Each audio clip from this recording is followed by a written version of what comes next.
We have to start to move into this place where we recognize that addressing your mental health, healing from your past wounds, improving your overall emotional well-being is the exact same process for manifestation.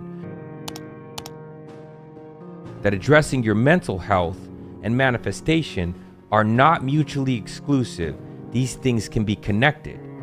People who are struggling with their mental health or have symptoms consistent with anxiety or depression or trauma usually have a chemical imbalance when you look at neurotransmitters such as serotonin, dopamine, norepinephrine. When you look at somebody who's learning the process for manifestation, that's learning how to go into a flow state, there's certain neurochemical benefits associated with being in a flow state, such as an increase in serotonin, dopamine, norepinephrine, which are the exact same chemicals that people who are struggling with depression have a deficit of. Right? So then if you go into a flow state, you improve those chemicals, which is going to alleviate depression. People who go into a flow state have an increase in anandamide, which is a bliss molecule, which has anti-anxiety properties.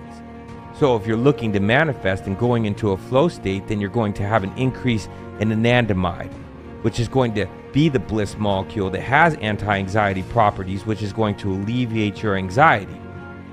To go into a flow state, you have to turn inward.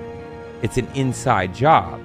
You have to tap into your parasympathetic, which is a rest and digest state.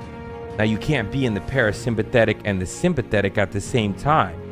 When you're in the parasympathetic, you're in a rest and digest state. Your body is calm and in balance. It's not a fight or flight, tense, hypervigilant state. Well, if you look at somebody who's struggling with trauma is the leftover wounds from something that happened to you, where you have nightmares and flashbacks. You're living in the sympathetic. Well, if you're in the parasympathetic, which is associated with the flow state, then you can't be in the sympathetic nervous system. So that means that you feel safe within your own skin. Your nervous system is calming down, which is a key component of healing from trauma.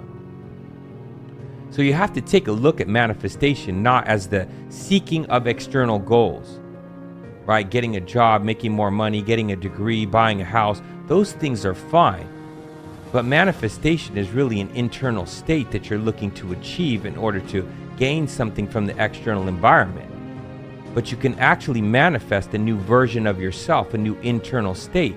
The process of doing that is going to release different chemicals within your body.